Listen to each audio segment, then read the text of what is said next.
ये chemical kinetics एक chapter physical chemistry का क्लास 12 का, ठीक है। ये ओल्ड एनसीईआरटी में 4 चैप्टर है, ओके, पुराने चैप्टर में जो तुम्हारे सिलेबस में जो है, लेकिन नए एनसीईआरटी में इसको 3rd ही चैप्टर माना गया, ठीक है। तो एक चैप्टर का नाम है केमिकल काइनेटिक्स, ओके, इसको हम लोग पढ़ते हैं। बहुत ही आसान चैप्टर है, छोटा चैप्टर है, लेकिन लॉन्ग टर्म ऐसा क्वेश्चन आता है, इंपॉर्टेंट है। तो इसमें क्या क्या पढ़ने वाले हैं, तो देखो चैप्टर में हिंदी में इसका नाम है रासायनिक बलगतिकी, ठीक है। देखो पहले समझो क्या क्या पढ़ना है टॉपिक इसमें। देखो तो पहला पढ़ेंगे rate of chemical equation, chemical reaction. पहला टॉपिक क्या है, rate of chemical reaction. Chemical reaction का रेट निकालना सीखेंगे। रेट मतलब स्पीड, रफ्तार, ठीक है, किस रफ्तार से कोई रिएक्शन हो रही है वो पढ़ेंगे। Factors influencing the rate of reaction, rate of reaction को कौन कौन से फैक्टर इन्फ्लुएंस करते हैं, प्रभावित करते हैं, ठीक है, वो पढ़ना है, असर डालते हैं। Integrating rate equation, integrated rate equation ये पढ़ेंगे, लॉन्ग टाइप एग्जाम में आता है, ठीक है। फर्स्ट ऑर्डर, सेकंड ऑर्डर ये सब पढ़ेंगे, zero order. Pseudo first order reaction पढ़ने वाले हैं। उसके बाद लास्ट में देखेंगे टेम्परेचर के साथ रेट ऑफ रिएक्शन कैसे डिपेंड करता है, इसी में पढ़ेंगे आर्हेनियस इक्वेशन। और उसका लास्ट टॉपिक होगा तुम्हारा collision theory of chemical reaction, ठीक है। ये सभी टॉपिक जो इस चैप्टर में पढ़ने, बहुत छोटे चैप्टर हैं, ज्यादा बड़ा चैप्टर नहीं है। चलो स्टार्ट करते हैं। सबसे पहले केमिकल काइनेटिक है क्या, केमिकल काइनेटिक्स है क्या, जिसको हिंदी बोलते हैं रासायनिक बलगतिकी। तो ध्यान सुनो, केमिकल मतलब केमिकल रिएक्शन, ओके। काइनेटिक्स मतलब होता है मोशन, काइनेटिक्स मतलब क्या होता है, मोशन। केमिकल रिएक्शन का मोशन यानी स्पीड। तो केमिस्ट्री के जिस ब्रांच के अंदर हम लोग केमिकल रिएक्शन के स्पीड को पढ़ते हैं और स्पीड किस पर डिपेंड करता है उसको स्टडी करते हैं, उसको बोलते हैं केमिकल काइनेटिक्स। लिखा हुआ है, it deals with the study of the rate of reaction, rate of reaction, rate of reaction low speed of the reaction. इस चैप्टर में याद रखना, रेट ऑफ रिएक्शन यानी स्पीड ऑफ रिएक्शन या वेलोसिटी ऑफ रिएक्शन, सेम, ठीक है। तो reaction की स्पीड को स्टडी करना कि कोई रिएक्शन स्लो है कि फास्ट है कि मॉडरेट है, समझिए। रिएक्शन के स्पीड को स्टडी करना, किस ये इसको स्टडी नहीं करना कि कितना बन रहा है, कितना बनेगा, कितना लग रहा है, कितना बनेगा, ऐसा नहीं। इसमें हम लोग रिएक्शन के स्पीड को पढ़ने वाले, रफ्तार को, कितनी तेजी से हो रहा है, okay. And factors affecting the rate of reaction, और वो रिएक्शन की रेट किस पे डिपेंड करती है, कौन कौन से फैक्टर से असर पड़ता है उसको, ये। अब देखो ये तो समझ में आ गया कि केमिकल काइनेटिक्स में क्या पढ़ना है, हम लोग को पढ़ना है स्पीड ऑफ रिएक्शन को। अब रिएक्शन डेली लाइफ में जो होता है, लैब में या डेली लाइफ में जो रिएक्शन होता है, वो जनरली 3 कैटेगरी का होता है। कितना कैटेगरी का, 3 कैटेगरी का। एक होता है फास्ट रिएक्शन, हिंदी में बोलते हैं तीव्र अभिक्रियाएं। कौन अभिक्रिया, तीव्र अभिक्रिया, मतलब तेजी से होने वाला रिएक्शन। क्या करो कि कभी लैब में तुम देखोगे डालेगा एक बीकर में कुछ केमिकल है, एक बीकर में केमिकल है, डालोगे, एक के बाद रिएक्शन हो जाएगा, फ्रैक्शन टाइम होने लगेगा, सेकंडों में हो जाएगा, ठीक है। सब पता कैसे लगेगा कि रिएक्शन हो गया, कलर चेंज हो जाता है या कोई सॉलिड सब्सटेंस बन जाता है, ठीक है, या कभी गर्म हो जाता है इस टाइप का, या कभी ब्लास्ट भी हो जाता है, ब्लास्ट भी कर सकता है, ठीक है, डिपेंड करता है। तो फास्ट रिएक्शन का होता है कि ऐसा रिएक्शन जो बहुत ही फास्ट होता है, जिनके स्पीड इतनी कम टाइम में हो जाती है, सेकंडों में हो जाती है, इनके स्पीड को निकाल पाना आसान नहीं है। मैंने निकाल सकते हैं लेकिन निकालना उतना आसान नहीं है, इजी नहीं है। मैंने इनके स्पीड, इसका मतलब ये हुआ कि इस चैप्टर में हम लोग रेट ऑफ रिएक्शन पढ़ने वाले हैं, और रेट ऑफ रिएक्शन को स्टडी करेंगे तो रेट ऑफ रिएक्शन निकालना पड़ेगा ना, तो रिएक्शन की स्पीड को निकालना है, इस चैप्टर में पढ़ना है। तो इसका मतलब फास्ट रिएक्शन का स्पीड निकालना तो बहुत ही बोलो आसान नहीं है। तो इस चैप्टर में हम लोग फास्ट रिएक्शन का स्टडी करने वाले नहीं है। क्यों, क्योंकि इनका स्पीड बहुत ज्यादा है, लिखा हुआ है। अब एक चीज सुनो, जैसे कोई रिएक्शन है, ये जैसे मान लो कि ये ए है, ये बी है, ये सी है। तुम जानते हो कि ये रिएक्टेंट है, ये क्या है, जल्दी बताओ क्या है, ये भी क्या है, रिएक्टेंट है, ये क्या है, प्रोडक्ट है। कोई दिक्कत, ये प्रोडक्ट है। अरे रिएक्शन के अंदर रिएक्टेंट पार्टिसिपेट करता है ना। अब तुम बताओ ए और बी कंबाइंड होकर सी बना रहा है ना, तो रिएक्टेंट की एनर्जी शुरू में कम होती है, और ए और बी जब कंबाइंड होगा तब जाकर प्रोडक्ट बनेगा, ओके। तो ए और बी को एनर्जी देना पड़ता है, मतलब स्टार्टिंग में एनर्जी देना पड़ता है, रिएक्शन कराने के लिए एनर्जी देना पड़ता है, ठीक है। तो एनर्जी शुरू में जो रिएक्टेंट मॉलिक्यूल को चाहिए ताकि वो प्रोडक्ट बना सके, उसको बोलते हैं एक्टिवेशन एनर्जी। क्या चीज बोलो, ठीक है। अब मान लो मैं तुमसे क्वेश्चन पूछता हूं, देखते हैं। ए और बी कंबाइंड होना चाहता है, ए और बी में प्यार है, बहुत प्यार है, बहुत प्यार है, गहरी मोहब्बत, लैला मजनू वाला, ठीक है, बहुत प्यार है, ठीक है। अब तुम इन दोनों को आपस में करना चाहते हो, माने कि ये दोनों को चाहते हो दोनों एक साथ हो जाए, तो तुम दोनों को जोर लगा रहे, जाओ तुम जाओ, दोनों आपस में मिल जाओ, तो आसानी से मिल जाएगा। इसके लिए बहुत आसान है। क्यों, क्योंकि इन दोनों में बहुत प्यार है, तो तुमको उतना एफर्ट लगाने की जरूरत, बाहर से एफर्ट ही नहीं लगाना पड़ेगा, ठीक है। तब सोचो फास्ट रिएक्शन है, ओके, ये दोनों को प्यार है, फटाक से दौड़ता हुआ जाएगा, अरे लैला मजनू की तरह दौड़ेगा एकदम, नहीं रे, कहते आ जा सिमरन आ जा आ जा, तो आ जाएगी, तो फटाक से प्यार मोहब्बत हो जाएगा, लोग खत्म, टट्टा बाबा हो गया, दोनों का ब्याह हो गया। कहीं बहुत फास्ट है। ओके, तो इसमें तुमको मेहनत नहीं करना पड़ेगा, यानी कि इसमें एनर्जी ज्यादा खर्चा नहीं होगा। तो बोलोगे फास्ट रिएक्शन की एक्टिवेशन एनर्जी बहुत कम होती है, मतलब उसको बाहर से एफर्ट लगाने की जरूरत नहीं है, बाहर बहुत कम एनर्जी है। एक्टिवेशन एनर्जी सर, रिएक्शन कराने के लिए जो एनर्जी चाहिए उसको बोलते हैं एक्टिवेशन एनर्जी, याद रहेगा, एक्टिवेट करना, एक्टिवेशन नाम दो, एक्टिवेट करना। तो इन दोनों को एक्टिवेट कर दिया, दोनों आपस में प्यार जानता था एक दूसरे को, दोनों को प्यार मोहब्बत था, दोनों को कहेंगे शादी कर लो, तो आसानी से तैयार हो गया। लेकिन मान लो अब ये दोनों एक दूसरे को नहीं जानता है, ठीक है, ये दोनों एक दूसरे को नहीं जानता है, बस नहीं होगा, और ऐसे जानता भी है, लेकिन दोनों एक दूसरे से नफरत करता है, और तुम चाहते दोनों ब्याह कर ले, तो तुमको क्या करना पड़ेगा, ए को अलग बनाना पड़ेगा, बी को अलग बनाना पड़ेगा, बहुत एफर्ट करना पड़ेगा, यानी बहुत स्लो होगा, बहुत स्लो, धीरे धीरे धीरे मन करेगा, धीरे धीरे, इसको बोलते हैं स्लो रिएक्शन, ठीक है। तो इसमें तुमको बहुत एफर्ट लगाना पड़ेगा, एनर्जी बहुत देना पड़ेगा, ठीक है। तो इसको बोलते हैं स्लोएस्ट रिएक्शन, यानी स्लो रिएक्शन है, मंद अभिक्रिया। ये तीव्र अभिक्रिया है और वो मंद अभिक्रिया। जैसे ये देखो, एक स्लो रिएक्शन देखो, स्लो रिएक्शन कहाँ गया, slow, very slow reaction, very slow reaction. इसमें क्या है कि इसके लिए तुमको बहुत एफर्ट करना पड़ेगा रिएक्शन कराने के लिए, इसकी एक्टिवेशन एनर्जी बहुत ज्यादा होगी, बहुत ज्यादा होगी, वेरी हाई। ओके, वेरी माने एनर्जी बहुत देना पड़ेगा, तब जाकर रिएक्शन होगा कहीं। ओके, तो इसके स्पीड इतनी स्लो है कि तुम इसके रेट को तुम निकाल नहीं पाओगे। क्या बोल रहे, समझ आ रहा है? इसके भी स्पीड को तुम कैलकुलेट आसानी से नहीं कर पाओगे। और वेरी फास्ट रिएक्शन, जो फास्ट रिएक्शन है, इनके भी बोलो स्पीड को तुम निकाल नहीं पाओगे। तो एक रिएक्शन है जिनके स्पीड को हम लोग कैलकुलेट करेंगे इस चैप्टर में। ऐसा नहीं बोला कि निकाल ही नहीं पाओगे, मतलब कि इजी नहीं है, लोगों लिख पढ़ो। Fast reaction, activation energy is very low, माने कि इसमें ज्यादा एनर्जी बाहर से देने की जरूरत नहीं है। It's rate can not be determined easily, यानी कि इसके रेट को आसानी से निकाला नहीं जा सकता है, कैलकुलेट नहीं किया जा सकता है। समझे बात को? क्योंकि बहुत फास्ट रिएक्शन है। कितना तेजी होता है, सेकंडों में होता है, 1/10 का पावर -4 सेकंड, 10 का पावर -5 सेकंड, सेकंडों के कितने हिस्से में बहुत फास्ट रिएक्शन होता है, ठीक है। तो इसके स्पीड को तुम कैलकुलेट आसानी से नहीं कर सकते हो। और जनरली जितने भी आयनिक रिएक्शन होते हैं, कौन रिएक्शन होते हैं बताओ? आयनिक रिएक्शन। तो बचपन में तुम लोग पढ़े होगे, ध्यान दो, देखा तो देखो, जैसे तुम लोग सुनो इधर, AgNO3 एक केमिकल है जो लैब में होता है, लिक्विड सॉल्यूशन में, एक्वस बोलते हैं इसको, जलीय घोल में होता है, ये लैब में होता है, ये बीकर में, ऐसे बीकर में भरा होता है। ओके, ऐसे बीकर में भरा होता है, बीकर में भरा होता है, AgNO3 का एक्वस सॉल्यूशन है। और उसके बाद दूसरा है तुम्हारे पास NaCl का घोल, नमक का घोल। नमक का घोल तो सब जानता है ना, मान लो ये भी एक बर्तन के अंदर है, नमक का घोल, ठीक है। अब इसको जाकर इसको पलट दो, इसके अंदर पलट दो, ठीक है, पलट दो। जैसे पलटोगे इसके अंदर एक व्हाइट प्रेसिपिटेट बन जाएगा। देखो ये कैसे केमिकल देखो कैसे बनता है, देखो, मतलब टाइम भी नहीं लगेगा, जैसे इसमें डालोगे पलट गया। ये Ag+ पहला कंपाउंड जानते हो, ये प्लस में होता है, ये माइनस में होता है, ये प्लस में होता है, और ये इसका प्लस इसके माइनस से कंबाइन करेगा। तो जल्दी बताओ Ag किसके साथ चिपकेगा? सेल के साथ। क्या बनाएगा जल्दी बताओ? AgCl। और Na जो ये Na3 से जुड़ेगा, तो सोडियम नाइट्रेट, ठीक है। ये जो कंपाउंड देखो, ये कंपाउंड जाके पेंटी में जाकर बैठ जाता है नीचे, एकदम फटाक से बादल जैसा बनता है, बादल जैसे कहते हैं ना, गाद जैसा। अरे कोई चीज ना होता, गाद गंदगी होता है, तो उसे पेंटी में जाकर बैठ जाएगा फटाक से, जैसे तुम डालोगे एकदम बादल के जैसा नीचे जमा हो जाएगा। उसको बोलते हैं प्रेसिपिटेट। क्या बोलते हैं इसको? हिंदी बोलते हैं अपक्षेप। सुनियो, अपक्षेपण अभिक्रिया, प्रेसिपिटेशन रिएक्शन। तो क्या होता है कि ये जो तुम देख रहे हो केमिकल, ये व्हाइट कलर का होता है। कैसा होता है? व्हाइट कलर का होता है। ये पेंटी में जाकर के क्या हो जाता है? बैठ जाता है। उल्टा एरो दिखाते हैं, ऐसे सीधा एरो होता है गैस के लिए, ये उल्टा एरो होता है प्रेसिपिटेट के लिए। ये वाटर में घुलता, तो जैसे तुम इसको डालोगे ना इसमें, अपने आप यहाँ नीचे व्हाइट कलर का बोलो प्रेसिपिटेट बन जाएगा। वाटर में सॉल्युबल नहीं होता, घुलता नहीं है, बैठ जाता है। बताओ, ये काम जैसे डालोगे वैसे हो जाएगा, फौरन, समय भी नहीं, बहुत कम समय, सेकंडों में हो जाता है ये रिएक्शन। बहुत फास्ट रिएक्शन है ना, तो इसके स्पीड को तुम कैलकुलेट आसानी से नहीं कर पाओगे। तो फास्ट रिएक्शन के स्पीड को हम लोग आसानी से कैलकुलेट नहीं कर पाएंगे, क्योंकि इनकी एक्टिवेशन एनर्जी बहुत कम है, क्योंकि इन दोनों में ऑलरेडी बहुत प्यार है, तो इनको आपस में मिलाने में हमको टाइम नहीं लगेगा। तो इसका एक्टिवेशन एनर्जी बहुत लो है, बहुत लो। तो याद ना, फास्ट रिएक्शन की एक्टिवेशन एनर्जी बहुत लो है, यानी बाहर से एनर्जी देने की जरूरत नहीं पड़ेगी, बहुत कम देना पड़ेगा। और इनके स्पीड को आसानी से कैलकुलेट नहीं किया जा सकता, क्योंकि बहुत फास्ट रिएक्शन है। तो जितने भी आयनिक रिएक्शन होते हैं, आयनिक रिएक्शन जिसमें प्लस माइनस आता है, आयनिक रिएक्शन जितने भी होते हैं सब फास्ट रिएक्शन होता है। लिखा हुआ है, ये लिखा हुआ है, ionic reactions are generally very fast reaction. जितने भी आयनिक रिएक्शन होते हैं, जैसे एग्जांपल तुमको दे दिया ये वाला ना, प्रेसिपिटेशन रिएक्शन, ये PPT बन गया, PPT, ठीक है, AgCl का फौरन बन जाता है। क्या हो जाता है बोलो? फौरन बन जाता है। फास्ट रिएक्शन समझ आ गया?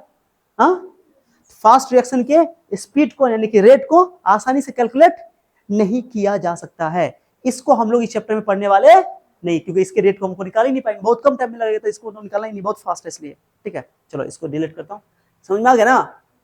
अब एक और रिएक्शन दिखाता हूँ, very slow reaction, very slow reaction में बिल्कुल प्यार नहीं है, बिल्कुल प्यार नहीं, नफरत है दोनों के बीच में। फिर तुम उनको मिलाना चाहते हो तो उनके लिए तुमको बहुत एफर्ट करना पड़ेगा, एनर्जी देना पड़ेगा, तो उनका एक्टिवेशन एनर्जी बहुत हाई होता है, बहुत हाई होने की बहुत एनर्जी देना पड़ेगा बाहर से। ओके, एक्टिवेशन एनर्जी को ई से लिखा था, ई से एक्टिवेशन एनर्जी सिंबल है।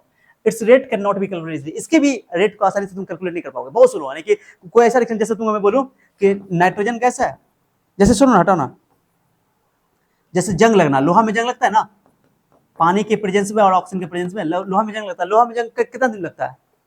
आधा दिन में, 1 घंटे में, 2 घंटे में? अरे लोहा में जंग कितना दिन लगता है? हाँ, कितना दिन में? 1 दिन में, आधा दिन में, 1 घंटा में? 1 दिन में जंग लग जाता है? वाह, कैसा लोहा है तुम्हारा? बकलोल, लोहा में जंग महीनों लग जाता है।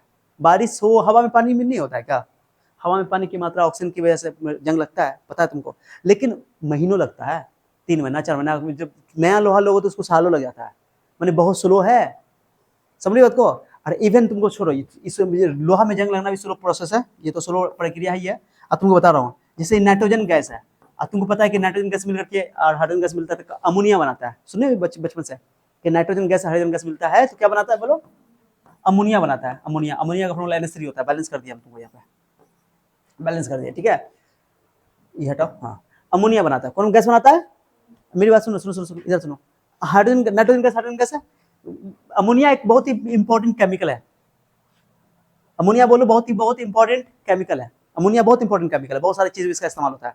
अब मान लो कि कोई इंडस्ट्री है, कोई फैक्ट्री है जहां अमोनिया बनता है, समझिए, अमोनिया बनाया जाता है। अब फैक्ट्री में नाइट्रोजन गैस का सिलेंडर होगा, और हाइड्रोजन गैस का भी सिलेंडर होगा, क्योंकि नाइट्रोजन हाइड्रोजन गैस दोनों मिल करके बनता है अमोनिया। ठीक है, हम लोग पढ़ेंगे एक हैबर प्रोसेस, आगे जाकर इनऑर्गेनिक केमिस्ट्री में पढ़ेंगे। हैबर प्रोसेस अमोनिया बनाया जाता है। ठीक है, अमोनिया एक केमिकल है, बहुत ही इंपॉर्टेंट केमिकल है। नाइट्रोजन गैस और हाइड्रोजन गैस को मिलाकर बनता है, तो नाइट्रोजन गैस का सिलेंडर होगा और हाइड्रोजन गैस का सिलेंडर होगा, दोनों को मिला देंगे। अगर छोड़ दिया जाए, उसमें कुछ चेंज ना किया जाए, छोड़ दिया जाए, 100 साल से ऊपर लगेगा अमोनिया बनाने में, तब तक कंपनी का भट्टा बैठ जाएगा, उसके आने वाली पीढ़ी सब कितनी पीढ़ी आ जाएगी, सब बेचारा बर्बाद हो जाएगा। समझिए मैं क्या बोल रहा हूँ? माने ये इतना स्लो रिएक्शन है कि दोनों नाइट्रोजन हाइड्रोजन छोड़ दिया जाए खाली एक कंटेनर में ला करके, तो रिएक्शन ही नहीं होगा। इतना स्लो रिएक्शन। नाइट्रोजन तुम जानते हो इनर्ट गैस होता है, इनर्ट गैस है। ओके, माने कि ये बिल्कुल अभिक्रिया नहीं करता है, तो सर अमोनिया बनेगा कैसे? बहुत 100 साल लग जाएगा, 100 साल से ऊपर, इतना स्लो है, एकदम स्लोएस्ट है। तो इसका तुम रेट निकाल खड़े रहोगे, इसका क्या रेट स्पीड देखते रहोगे, कितना घटिया काम होगा। तो बहुत स्लो रिएक्शन है। हाँ, फिर इसमें क्या करते हैं, बाहर से रिएक्शन के स्पीड को स्टडी किया जाता है कि रिएक्शन का स्पीड किस किस पे डिपेंड करता है। अब रिएक्शन की स्पीड होती है, टेम्परेचर से फर्क पड़ता है, टेम्परेचर फर्क चेंज कर देंगे इसका। ठीक है, प्रेशर पे फर्क पड़ता है। फिर एक केमिकल होता है कैटलिस्ट, नाम सुनो कैटलिस्ट। कैटलिस्ट एक केमिकल होता है जो रिएक्शन की स्पीड को बढ़ा देता है जनरली, ठीक है, बढ़ा देता है। तो उका करते हैं कि इसमें कैटलिस्ट डालते हैं, ठीक है, तब जाकर रिएक्शन का स्पीड बढ़ता है, तब जाकर के ये जो सालों में होने वाला रिएक्शन घंटों में होता है। समझ रहे मैं क्या बोल रहा हूँ? तब जाकर केमिकल अमोनिया बनाया जाता है। तो बताओ, रिएक्शन के स्पीड को पढ़ना जरूरी है कि नहीं? अरे समझिए, इस चैप्टर में हम लोग, चैप्टर का नाम क्या बोले, केमिकल काइनेटिक्स। केमिकल काइनेटिक्स में क्या बोला कि इस चैप्टर में हम लोग रिएक्शन के स्पीड को स्टडी करेंगे, और स्पीड को कौन कौन से फैक्टर अफेक्ट करते हैं उनको स्टडी करेंगे। अगर साइंटिस्ट को या लोगों को पता ना हो कि कौन कौन से फैक्टर हैं जो रिएक्शन की स्पीड को फर्क डालते हैं, तो फिर ये वाला रिएक्शन कभी जिंदगी में होता ना होता, फिर अमोनिया बनता नहीं। बहुत सारी चीज में अमोनिया का इस्तेमाल होता है केमिकल का, तो बहुत सारी चीजें नहीं बनती। तो रिएक्शन की स्पीड को पढ़ना जरूरी है। हमको पता चल गया कि रिएक्शन की स्पीड को चेंज करता है, अफेक्ट करता है टेम्परेचर, रिएक्शन के स्पीड को अफेक्ट करता है कैटलिस्ट, बोले ना अभी, रिएक्शन के स्पीड को अफेक्ट करता है प्रेशर, और भी चीजें हैं। तो इसका मतलब कि उस चीज को, कंडीशन को चेंज करके इसकी स्पीड को चेंज कर सकते हैं, बढ़ा सकते हैं, और हम जल्दी अमोनिया बना सकते हैं। इसलिए रिएक्शन की स्पीड को पढ़ना जरूरी है। ये बहुत स्लो रिएक्शन है वाला, लेकिन इसको फास्ट बनाया जाता है रिएक्शन के कंडीशन को बदल के। क्या बोला मैंने? रिएक्शन के कंडीशन को बदल के रिएक्शन की स्पीड को चेंज किया जा सकता है। तो वेरी स्लो रिएक्शन, इसका एक्टिवेशन एनर्जी बहुत high, it's rate can not be easily determine. जैसे आयरन का में जंग लगना, लोहे में जंग लगना, बहुत स्लो प्रोसेस है। इसको भी स्टडी हम लोग करने वाले, क्योंकि इनकी भी स्पीड को आसानी से निकाला नहीं जा सकता। इन्हें बोलोगे इसका स्पीड नहीं निकाला जा सकता, बोलेंगे आसानी से नहीं निकाल सकते। अब है एक है मॉडरेट रिएक्शन। कौन रिएक्शन? माने कि इसको बोलते मध्यम गति से चलने वाला अभिक्रिया, मध्यम गति से, माने बीच वाला। ठीक है, न बहुत स्लो है न बहुत फास्ट है, माने इसको स्लो बोल सकते हो, स्लो रिएक्शन। क्या बोल सकते हो इसको, बताओ? स्लो बोल सकते हो, वेरी स्लो नहीं बोलोगे, वेरी स्लो तो हो गया, स्लो रिएक्शन बोल सकते हो। तो इनके स्पीड को हम लोग कैलकुलेट बोलो कर सकते हैं लैब के अंदर। तो लिखा हुआ है इनकी एक्टिवेशन एनर्जी मॉडरेट होती है, मॉडरेट मतलब मध्यम, न बहुत ज्यादा न बहुत कम। Its rate can be calculated easily, इनके रेट को आसानी से निकाला जा सकता है। जैसे एग्जांपल के तौर पे तुम लोग सुना होगा, ओके, अल्कोहल जो बनता है, अल्कोहल, अल्कोहल का नाम सुने हो? अरे समझे कि नहीं? हाँ, मुझे पीने का शौक नहीं, पीता हूँ तो डेली देखती हो, है ना, डोज चढ़ाना आजकल तो लोगों का दर्द से बचने का उपाय बच गया, बहाना है वो लग गया है सबका, ठीक है। तो ग्लूकोज सुक्रोज होता है, ये छुआ होता है, तुमको ये हम लोग पढ़ेंगे क्लास 12th में भी ऑर्गेनिक के अंदर, कि गन्ने का जो जूस होता है, गन्ना होता है ना, गन्ने का छुआ से प्राप्त किया जाता है ये, ओके, सुक्रोज माने कि ये मोलाइसिस बोलते हैं उसको, उसमें सुक्रोज पाया जाता है। वो सुक्रोज जो है यानी कि तुम बोल सकते हो शुगर थोड़ा देख लिया, ओके, सुक्रोज को पानी से हाइड्रोलिसिस करते हैं और वो कन्वर्ट हो जाता है ग्लूकोज में और फ्रक्टोज में, ओके, और भी चीजें इसमें इस्तेमाल की जाती है, तो ग्लूकोज और फ्रक्टोज में बदल जाता है। यही ग्लूकोज जो है, ये ग्लूकोज और फ्रक्टोज का तुम जानते हो कि ग्लूकोज और फ्रक्टोज दोनों का मॉलिक्यूलर फॉर्मूला सेम होता है। दोनों का मॉलिक्यूलर फॉर्मूला क्या होता है? देखो ना, C6H12O6, C6H12O6। तो जब सुक्रोज का हाइड्रोलिसिस करते हैं, क्या करते हैं बोलो? सुक्रोज का हाइड्रोलिसिस करते हैं, माने पानी से रिएक्शन करते हैं ना, किसी भी मॉलिक्यूल को वाटर के हेल्प से तोड़ते हैं ना, उसको बोलते हैं हाइड्रोलिसिस। दो, एक होता है इलेक्ट्रोलिसिस, क्या होता है? इलेक्ट्रो मतलब होता है इलेक्ट्रिसिटी, और लिसिस मतलब होता है तोड़ना।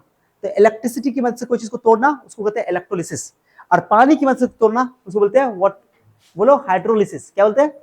तो वाटर के मॉलिक्यूल, वाटर की हेल्प से इस मॉलिक्यूल को तोड़ा गया, क्या किया गया? तोड़ा गया। तोड़ेंगे तो बनेगा ग्लूकोज और फ्रक्टोज, ओके। तो सुक्रोज का हाइड्रोलिसिस एक मॉडरेट रिएक्शन का एग्जांपल है। इस तरह के स्पीड को हम लोग इस चैप्टर में पढ़ने वाले हैं, इसके स्पीड को या रेट को कैलकुलेट किया जा सकता है। क्या समझे? ये पढ़ने वाले हैं। ये हो गया मॉडरेट रिएक्शन। अब आगे समझते हैं। अब सबसे पहले पर समझेंगे सर रेट ऑफ रिएक्शन क्या होता है? क्या बोले बोलो हिंदी में, क्या बोलते इसको? बोलो, पढ़ो पढ़ो। अभिक्रिया की दर या अभिक्रिया की चाल या अभिक्रिया का वेग। अभिक्रिया की दर बोलो या अभिक्रिया की चाल बोलो या अभिक्रिया का वेग बोलो, इसको रफ्तार भी बोलते हैं, रफ्तार, समझिए। और इंग्लिश में बोलते हैं rate of reaction, reaction rate ऐसे बोल सकते हैं शॉर्टकट में। ये रेट, रिएक्शन रेट या रिएक्शन वेलोसिटी या रिएक्शन स्पीड या रिएक्शन का रफ्तार, समझिए?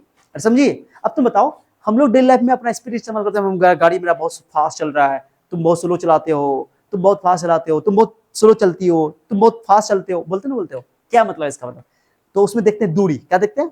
कम टाइम में जो ज्यादा दूरी तय करेगा उसकी स्पीड ज्यादा है ना, ये नहीं बोलोगे? लेकिन रिएक्शन के अंदर क्या बोलोगे? रिएक्शन के अंदर क्या होगा? सोचने वाली बात है। रिएक्शन के अंदर क्या बोलोगे सर? स्पीड कैसे निकालोगे? तो उसमें बताता मैं दूंगा अच्छा से। देखो, जब भी कोई रिएक्शन होगा, जैसे मैं ध्यान दो, मैं बता रहा हूँ, मान लो कि मैंने तुमको बोल दिया कि ये रिएक्टेंट है, ये प्रोडक्ट है, ठीक है? तुमको पता है कि रिएक्शन के अंदर रिएक्टेंट, ध्यान सुना, रिएक्टेंट खर्च होता है, प्रोडक्ट बनता है। मैंने क्या बोला, समझाया? किसी रिएक्शन के अंदर रिएक्टेंट खर्च होता है, प्रोडक्ट बनता है। ये नहीं, ये रासायनिक अभिक्रिया है। जैसे मान लो शुरू में, सुनो, मेरे पास एक बर्तन है, मान लो कि ए और बी है बर्तन, दोनों को आपस में मिलाएंगे, तो इसके 50 मोल है, इसके 50 मोल है, ठीक है? दोनों को मिलाएं तो दोनों रिएक्शन करेगा। अब तो जो तुमने ये जो बर्तन में केमिकल लिया था, केमिकल दोनों खर्च होगा और नया प्रोडक्ट तुमको मिलेगा, ऑब्वियसली है। तो रिएक्टेंट का मान लो स्टार्टिंग में मान लो केवल रिएक्टेंट के मोल थे, मैं मान लेता हूँ स्टार्टिंग मतलब T=0 पे। 0 मतलब होता है जब रिएक्शन स्टार्ट नहीं हुआ था, ओके, उस टाइम में, ओके, मतलब जब जस्ट रिएक्शन स्टार्ट होने वाला है उस टाइम की बात कर रहा हूँ। तो उस टाइम मान लो कि रिएक्टेंट के 100 मोल थे। कितने मोल थे? 100 मोल था, यानी कि रिएक्टेंट का 100 मोल था, प्रोडक्ट नहीं बना था। समझिए बात को? रिएक्टेंट के 100 मोल थे। अब क्या होगा बताओ? मैं तुमसे पूछूं, ध्यान सुना। मैं बोलूं कि 10 सेकंड के बाद, कितना सेकंड के बाद? 10 सेकंड के बाद, ध्यान सुना, इंपॉर्टेंट है। 10 सेकंड के बाद इसके 100 मोल में से 10 मोल टूट गया या 20 मोल टूट गया, 20 मोल टूट गया। 100 में से 20 मोल रिएक्टेंट के खर्च हो गया। कितना बचा बताओ? कितना बचा? 100 में से 20 खर्च हो गया, कितना बचा? 80 ना। 80 इसका बच गया और 20 इसका बन गया होगा, कुछ समझिए? मैंने रिएक्टेंट के 20 मोल खर्च हो गए और प्रोडक्ट के 20 मोल बन गया। नहीं समझाया लग रहा बात को? समय जैसे जैसे बढ़ेगा, जैसे मैं बोलूं फिर 20 सेकंड के बाद इसके 20 मोल और खत्म हो गए, 80 में से 20 और घटा, कितना बचा? 60। तो इसके 20 में 40 हो गए होंगे।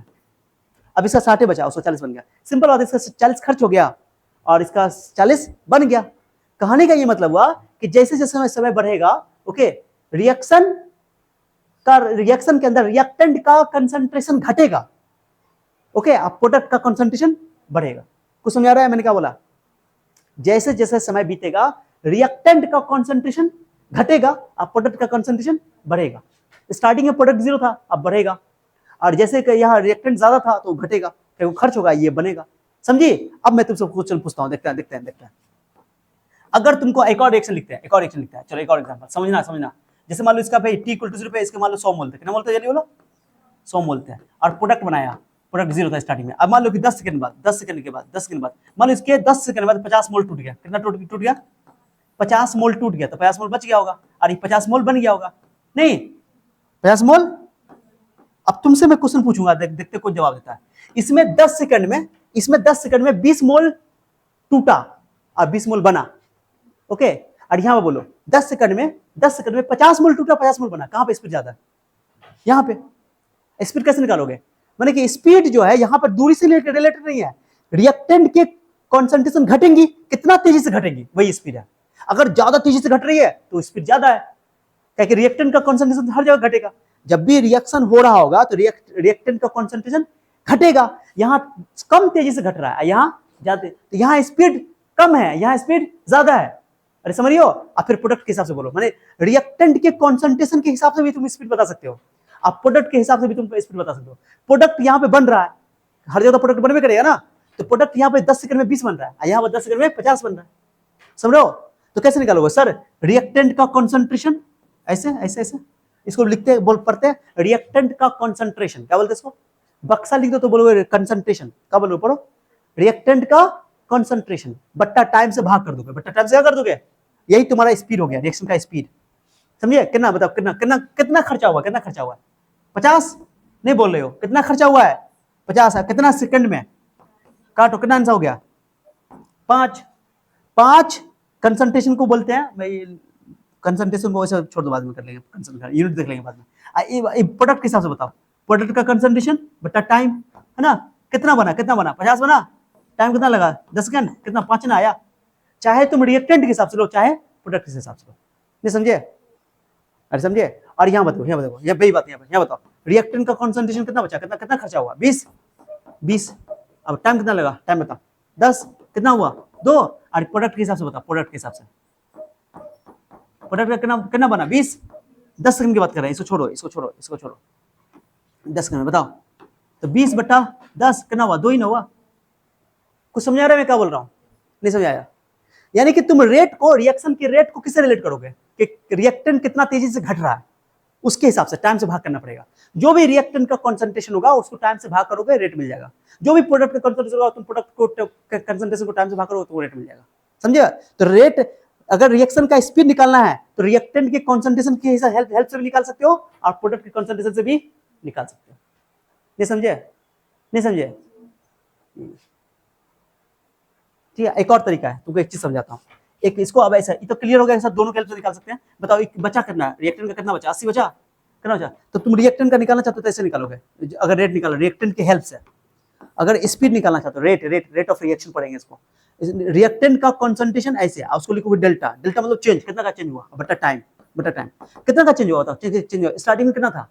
100, अब कितना बचा? 20। तो चेंज मतलब होता है फाइनल माइनस इनिशियल। फाइनल कितना बचा? 80, बोलो। शुरू में कितना था? 100, और टाइम कितना लगा? 10। तो आंसर हो गया -20 बटा 10। और रेट कभी निगेटिव हो नहीं सकता है, तो बाहर माइनस लगाना पड़ेगा। माइनस लगाना इसलिए है क्योंकि रिएक्टेंट का कॉन्सेंट्रेशन घटता है, टाइम के अनुसार क्या होता है? घटता है। तो माइनस लगाने से प्लस हो गया, इसलिए तो माइनस लगाओगे तो माइनस क्या हो जाएगा? प्लस, कि 80 में 100 गया तो -20, माइनस प्लस, तो 2 आंसर आ गया, 2 आ गया। अब प्रोडक्ट का कैसे लिखोगे?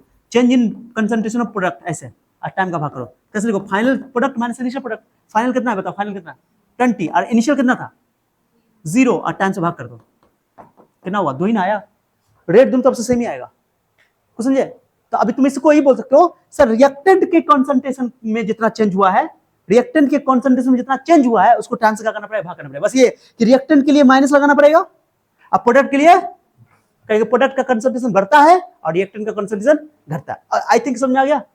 ये बहुत आसान बात है। आप देखो एक चीज बताता हूँ, मैं पूरा को डिलीट कर रहा हूँ। जैसे मैं बोलूँ ए, ध्यान सुनो, अभी समझना, बहुत इंटरेस्टिंग है। और ये 2B है ये। अब मैं बोलूँ इसका रेट लिख के दिखाओ, चलो। तुमको क्या करना जानते हो? कैसे लिखोगे? ये ए रिएक्टेंट है, बी क्या है? प्रोडक्ट है। तो रेट लिखोगे, ऐसे रेट लिखोगे, और लिखोगे सर ए का कंसंट्रेशन, ऐसे लिखो डेल्टा ए रिएक्टेंट है ना, अब बट्टा नीचे क्या करो डेल्टा टी, टी लिखो या टी डेल्टा टी लिखो, दिक्कत नहीं है, खाली बाहर का लगा दोगे।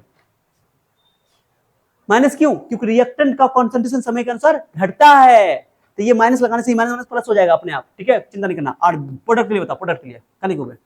डेल्टा बी, बोलो बी का कॉन्सेंट्रेशन बाय टाइम से भाग करोगे है ना, प्लस प्लस लगा दोगे, क्योंकि प्लस क्यों लगाए बताओ, जल्दी बताओ प्लस क्यों लगाए?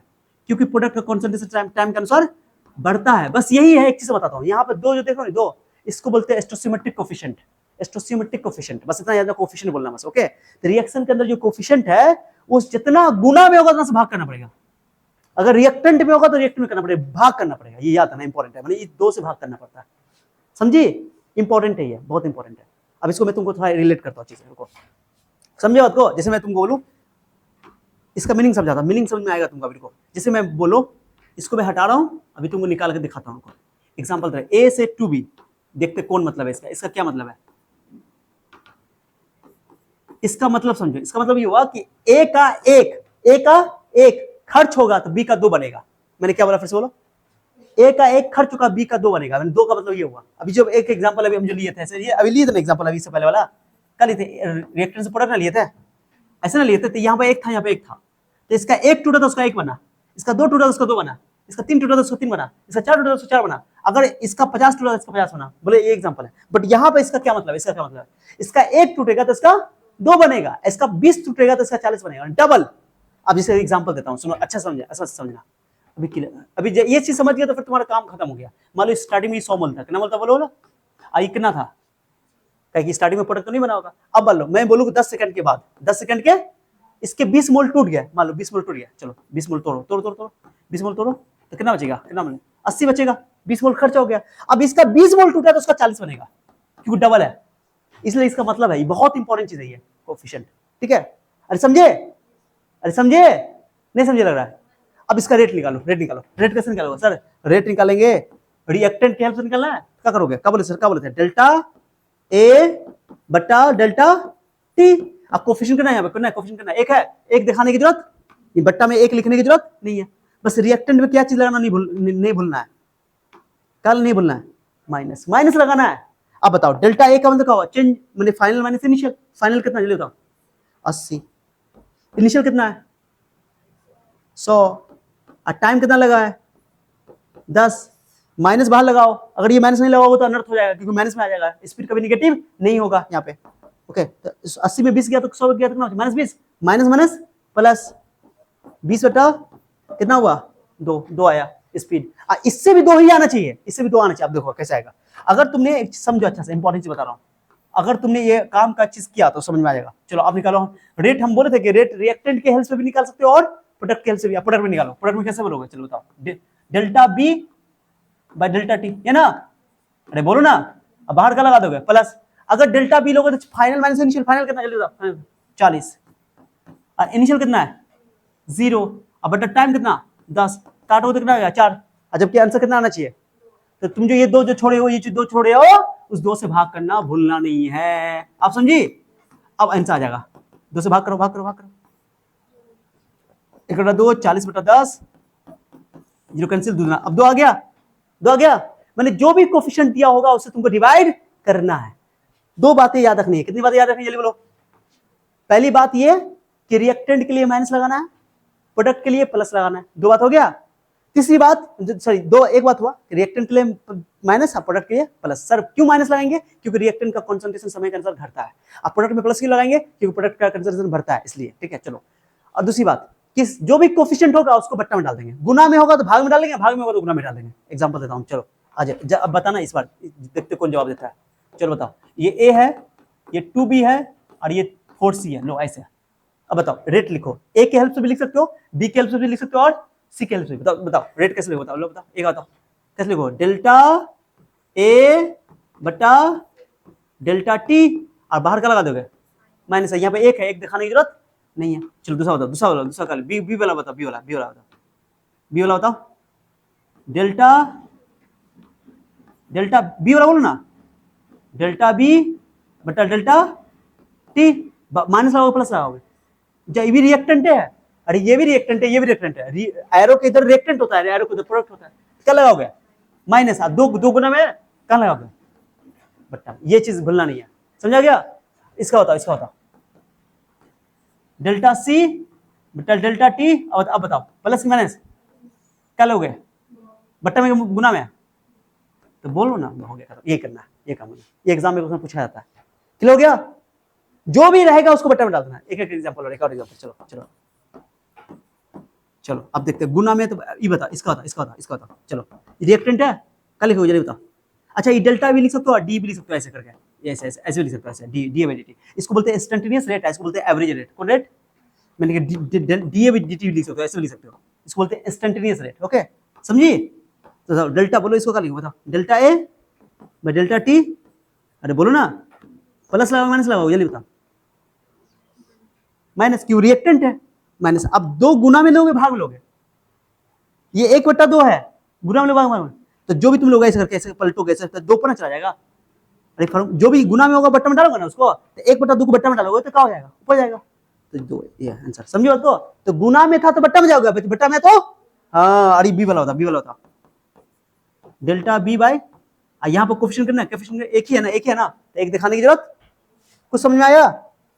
माने कि तुमको जो भी कोफिशिएंट होगा, ये वाला जो कोफिशिएंट होगा उसको भाग करना पड़ेगा, खत्म, क्या करना पड़ेगा, तो स्टोसिमेट्रिक कोफिशिएंट से भाग करना पड़ेगा। रेट कैसे निकालोगे, रेट कैसे निकालोगे सर, जो भी रिएक्टेंट या प्रोडक्ट है उसका कंसंट्रेशन को टाइम से भाग करेंगे और उसको स्टोसिमेट्रिक कोफिशिएंट से भाग कर देंगे, है ना। तो इसको बोलते हैं द चेंज इन कंसंट्रेशन पर in time per unit coefficient या पर यूनिट स्टोसिमेट्रिक कोफिशिएंट, है ना।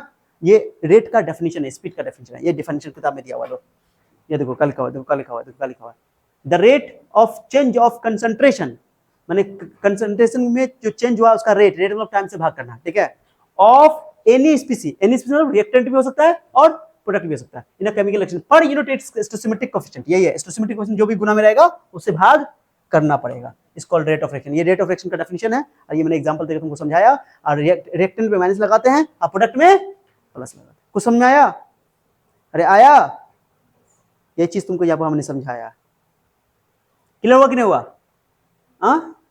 तो अभी तो यहीं पर रहने दो, अगले क्लास में इसको आगे बढ़ाया जाएगा। भाई यहाँ देख लो, हाँ चलो आ जाओ, ये मैंने समझा दिया, ये वाला वही समझाया यहाँ पे, ये 2 वाला बी वाला, चलो ठीक है, लिख लोगे बाद में अलग से, ठीक है। ये वाला अमोनिया वाला देखो, अमोनिया वाला यहाँ पर कितना है, 1 है, तो निगेटिव लिया, अब 1 देखा यहाँ पर 3 है, निगेटिव लिया, क्योंकि ये भी रिएक्टेंट है, ये भी क्या है रिएक्टेंट, प्रोडक्ट में 2 ले लिया, बट्टा में प्लस लगा दिया, ओके चलो ये भी हो गया, इसको रहने दो, बाद में चिंता नहीं करो उसको। जनरल इक्वेशन, अगर A B B C C D D लिखा हुआ है तो ए से डिवाइड कर देंगे, यहाँ बी से डिवाइड कर देंगे, बट यहाँ माइनस क्योंकि ये भी रिएक्टेंट है, ये भी रिएक्टेंट है, ये वाला बताओ सी से डिवाइड कर देंगे, इसमें डी से डिवाइड कर देंगे, क्लियर हो गया।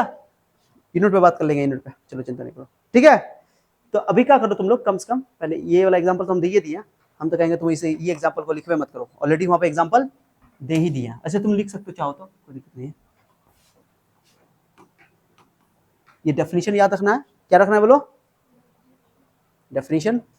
यहाँ पे तुमको एक अच्छा सा पॉइंट लिख देता हूँ कि अगर रिएक्टेंट और प्रोडक्ट अगर हो, क्या लिखोगे जल्दी बताओ, क्या लिखोगे, रेट कैसे लिखोगे, rate of reaction is equal to, जिसको आर बोलते हैं, क्या लिखोगे, रिएक्टेंट का कॉन्सेंट्रेशन, बोलो रिएक्टेंट का कॉन्सेंट्रेशन, बाहर का लगा दो, जल्दी बताओ, माइनस प्रोडक्ट का कॉन्सेंट्रेशन, जल्दी बोलो, बट्टा डेल्टा टी, बाहर का लगा दोगे प्लस, कोई दिक्कत, हाँ अरे समझिए, रिएक्टेंट के लिए प्रोडक्ट के लिए माइनस प्लस लगा देंगे, और कोफिशिएंट नहीं है, कोफिशिएंट 1 है इसलिए दिखाया नहीं है, कुछ और होता है, जैसे मान लो ये 2 होता है तो 2 से भाग कर देते हैं, समझिए, हाँ। इसको बोलते हैं एवरेज रेट, कौन रेट, एक कैसे भी लिख सकते हो ऐसे, एक और, ये हो गया एवरेज रेट, कौन रेट हो गया जल्दी बताओ, एवरेज रेट,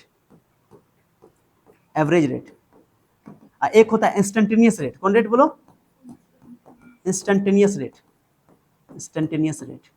छोटे टाइम इंटरवल में, ओके, जैसे फिजिक्स में पढ़ते हो सही, तो क्या लिखोगे बताओ, रेट इक्वल टू वही वैसे ही लिखोगे, बस खाली डी कर दोगे, D R by D T, अब बाहर लगा दोगे माइनस, आर इक्वल टू लिखो प्लस डी प्रोडक्ट का कॉन्सेंट्रेशन बटा डी टी, बस डी लगा दोगे, इसको बोलते हैं इंस्टेंटेनियस रेट, ओके, बस प्लस माइनस का ध्यान रखना, क्लियर हो गया, अरे क्लियर हुआ, ये कहानी है। तो आज जो इंट्रोडक्शन हो गया, तो तुम लोग क्या करो, कुछ नहीं करना, पहले यहाँ से स्टार्ट करो, ये लिख लेना, ये लिख लेना, ये लिख लेना, और ये एग्जाम्पल लिख लो, बस ये एग्जाम्पल लिखना बहुत जरूरी है, एग्जाम्पल लिखना बहुत जरूरी है, ये ये आपको ये एग्जांपल लिखना है, ये एग्जांपल लिखना है और ये एग्जांपल लिखना है। क्लियर हो गया? दोनों एग्जांपल, 3-4 एग्जांपल हो गया। ये तो लिखना है, बस लिखो। ये तो लिख चुके तुम लोग ना। ये रेट ऑफ रिएक्शन हमने समझा दिया कि रेट ऑफ रिएक्शन क्या होता है। तो कितना कंसंट्रेशन में चेंज हो रहा है उसको टाइम से भाग कर दोगे तो उसको हम लोग बोलते हैं क्या चीज, स्पीड ऑफ द रिएक्शन या रेट ऑफ द रिएक्शन या वेलोसिटी ऑफ द रिएक्शन। ठीक है, बस रिएक्टेंट के केस में माइनस लगाना है, प्रोडक्ट के केस में प्लस लगाना है। सर माइनस क्या चीज को रिप्रेजेंट करता है? माइनस का मतलब कि रिएक्टेंट का कंसंट्रेशन टाइम के अनुसार घटता है और प्रोडक्ट का कंसंट्रेशन टाइम के अनुसार बढ़ता है। ये एवरेज रेट है और ये इंस्टेंटेनियस रेट है। समझ में आ गया? ये एवरेज रेट है और ये इंस्टेंटेनियस रेट है। उसके अलावा जो भी चीज हम लोग को रेट निकालना होता है, कभी भी रेट निकालना होता है, तो जो भी रिएक्टेंट है उसमें माइनस लगाना है, एक बात तो ये। और जो भी कोफिशिएंट होता है जिसको हम लोग बोलते हैं स्टोइकियोमेट्रिक कोफिशिएंट, तो स्टोइकियोमेट्रिक कोफिशिएंट को डिवाइड करना पड़ता है। और मल्टीप्लाई में तो डिवाइड कर दो और डिवाइड में तो मल्टीप्लाई कर दो। ये 2 मल्टीप्लाई में तो 2 से डिवाइड करना पड़ेगा, तभी रेट निकलेगा, जैसा कि पिछले लेक्चर में हम लोग किए थे। एग्जांपल देता हूँ, एक चीज और समझाने वाला हूं मैं। ओके, जैसे यहाँ रेट लिखना है तो ए की हेल्प से भी रेट लिख सकते हो, बी की हेल्प से भी लिख सकते हो, सी की हेल्प से भी लिख सकते हो। तो ए की हेल्प से माइनस लगा दो, रिएक्टेंट है, बी भी रिएक्टेंट है तो माइनस लगा दो, 2 से डिवाइड करना पड़ेगा क्योंकि कोफिशिएंट 2 है। और यहाँ सी की हेल्प से लिखना तो ये तो प्रोडक्ट है, प्रोडक्ट में प्लस लगाते हैं और 4 मल्टीप्लाई में डिवाइड कर देंगे। यहाँ तो ये 1/2 था, ओके 1/2 था तो 1/2 को डिवाइड करो तो 2 से प्रोडक्ट ऊपर चला जाएगा, तो डिवाइड में तो मल्टीप्लाई में कर दो, माइनस इसलिए लगा दिया क्योंकि रिएक्टेंट है, अब बी प्रोडक्ट है। क्लियर हो गया? अब एक चीज तुमको समझाना चाह रहा हूं मैं, तुम लोग ध्यान दे दो यहाँ पे अच्छा से।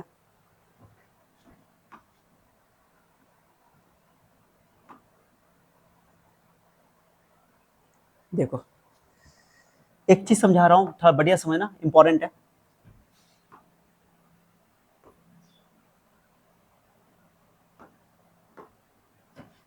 देखना, एक एग्जांपल लेते हैं, एग्जांपल समझो। ये मान लो जैसे ए और 2b, ये वाला एग्जांपल, ठीक है।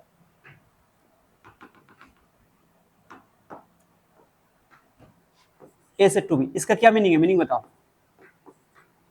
ए से 2b का मतलब क्या हुआ कि ए का 1 मोल अगर खर्च होगा तो बी का 2 मोल बनेगा, ए का 2 मोल अगर खर्च होगा तो बी का 4 मोल बनेगा, मतलब यही है। ठीक है, समझ में क्या बोल रहा हूं? अब मैं एक क्वेश्चन तुमसे पूछता हूं, ध्यान सुनना, इंपॉर्टेंट है। मैं बोल रहा हूं, देखो एक चीज समझना, अगर रेट लिखना है हमको, क्या लिखना बताओ? रेट ऑफ रिएक्शन लिखना है तो क्या लिखोगे? सर ए की हेल्प से लिखेंगे तो लिखेंगे D A by D T. मैं इंस्टेंटेनियस रेट लिख रहा हूं, कोई दिक्कत नहीं है, ठीक है। और अगर रेट बी की हेल्प से लिखना है तो क्या करोगे? प्लस लगाओगे क्योंकि प्रोडक्ट है, और कुछ बोलो 2 है ना यहाँ पे कोफिशिएंट, क्या करोगे? 2 से डिवाइड, तो क्या लिखोगे? 1/2 D B by D T, ये ना लिखोगे। अब जो मैं बोल रहा हूं ध्यान सुना, इंपॉर्टेंट है। रिएक्टेंट खर्च होता है, प्रोडक्ट बनता है, तो ये तो रेट लिखने का तरीका है, दोनों सेंस सेम आएगा। जैसा पिछला एग्जांपल हम लोग लिए थे, देखो ये वाला एग्जांपल में, ये एग्जांपल याद है? अगर तुम 2 से डिवाइड नहीं करते तो केवल 2 से डिवाइड नहीं करते, केवल बी का रेट आता, मतलब बी के घटने, बी के बढ़ने का रेट, बी के बढ़ने का रेट का, बी बन रहा है, प्रोडक्ट है ना, प्रोड्यूस हो रहा है, तो बी के बढ़ने का रेट है, जैसे 40 को 10 से भाग करो 4 आएगा। ठीक है, एग्जांपल देता हूं तो समझ में ज्यादा आएगा, रुको थोड़ा पेशेंस रखो। चल लेते जैसे एग्जांपल इसी वाला में, इस वाला एग्जांपल में, इसको रहने दो, रेट लिखते हैं।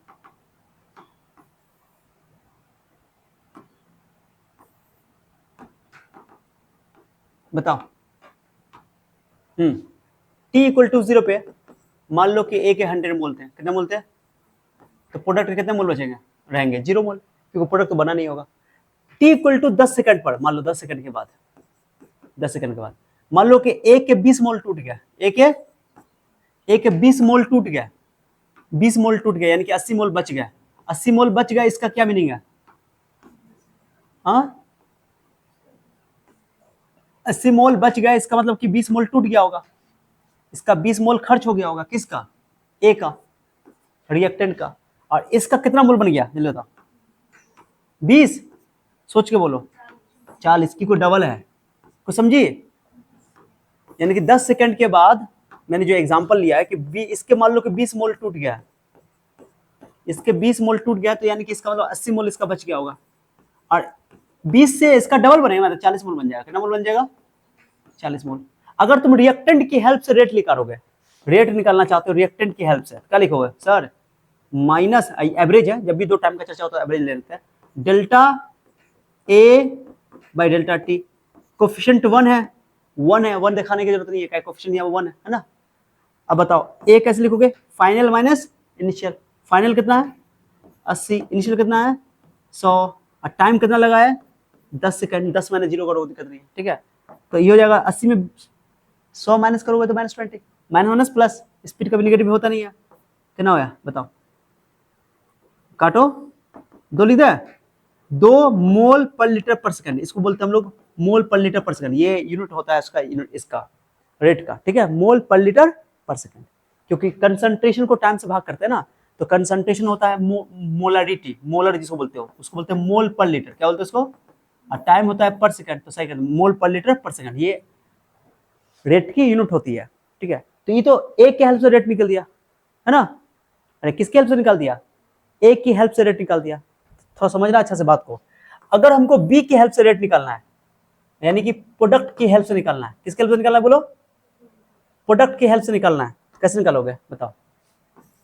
सर कोई बच्चा सिर्फ इतना कर देता, बी के हेल्प से निकालता, क्या करेगा सर? डेल्टा बी प्रोडक्ट है ना by delta T. Okay okay, मैं जो बता रहा हूं इस रेट को हटा, पहले मैं delta B by delta T निकालता हूं, ये प्लस करके, ठीक है, सिर्फ इतना निकाल रहा हूं, delta B by delta T क्यों प्रोडक्ट है, ये निकाल रहा हूं। बताओ डेल्टा बी का वैल्यू क्या होगा? फाइनल माइनस फाइनल कितना मोल है, इनिशियल कितना था, टाइम कितना लगा है, ये 4 आया, कितना आया? 4 दाई 40 मोल पर लीटर पर सेकंड। रेट चाहे रिएक्टेंट की हेल्प से लिखो चाहे प्रोडक्ट की हेल्प से लिखो, दोनों ही केस में सेम आना चाहिए, बट यहाँ 2 है वहां 4 है, बट ये रेट नहीं है, इसका मतलब ये रिएक्शन का रेट नहीं है। रिएक्शन का रेट तब होता है जब ये 2 जो आया है, दो से इसको क्या करना पड़ेगा? भाग करना पड़ेगा, इसलिए स्टोसिमेट्रिक कोफिशिएंट को डिवाइड करना पड़ता है। सर लेकिन 4 क्या आया? 4 का आया, 4 आया बी के बढ़ने का रेट। मैंने क्या बोला फिर से बोलो? बी के बढ़ने का रेट, माने ए, ध्यान सुना इंपॉर्टेंट है, ए जितना टूटेगा बी उसका डबल बनेगा। क्योंकि ए टूटा है तुम्हारा, बताओ एक के टूटने का रेट क्या है, माने ए के खर्च होने का रेट क्या है? 2। ए के खर्च होने का रेट कितना है? स्पीड 2। माने ए जो है हर सेकंड में, हर 10 सेकंड में, हर एक सेकंड में 2 से खर्च हो रहा है, तो इसका हर एक सेकंड में 4 बनेगा, क्या दुगना है ना, स्टोसिमेट्रिक कोफिशिएंट दुगना है ना। तो ये ए के खर्च होने का दर है, इस रफ्तार है, और ये बी के बनने का रफ्तार है। बी के क्या कि प्रोडक्ट बनता है और रिएक्टेंट खर्च होता है, बस समझिए। क्योंकि यहां पर ये जो 2 आया इसलिए आया क्योंकि ये कोफिशिएंट यहाँ 1 था, 1 से डिवाइड हो तो फर्क नहीं पड़ेगा, अरे समझ रहे हो। लेकिन रेट क्या है? रेट सर ये रेट जो है, रेट यही है, ये रिएक्शन का रेट है, चाहे रिएक्टेंट का लिखो या प्रोडक्ट, दोनों तरफ सेम होगा।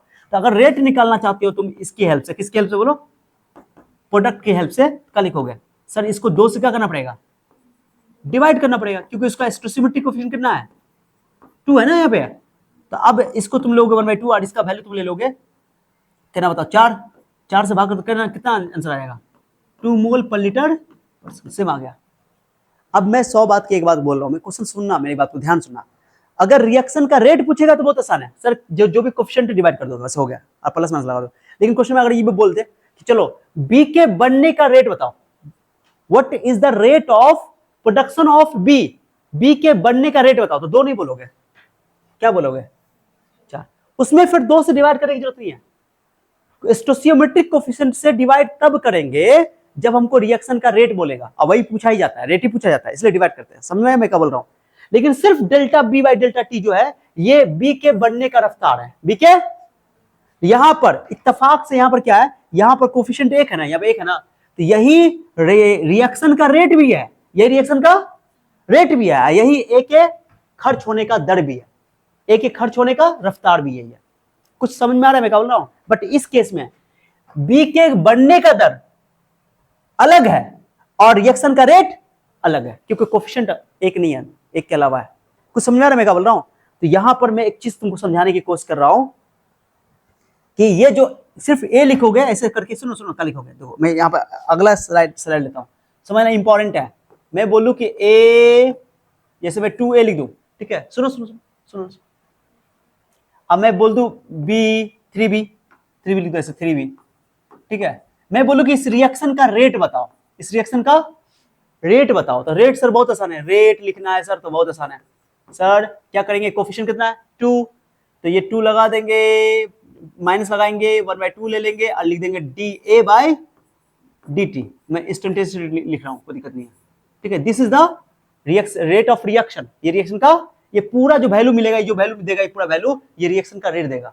एक और उसके हेल्प से भी सकते हो, बी के हेल्प से, बी के हेल्प से बताओ क्या लिखोगे, प्लस, बोलो प्लस, बोलो ना, डिवाइड करेंगे नहीं करेंगे, तो बोलो 1/3 dB/dt, ये दोनों वैल्यू सेम ही होगा।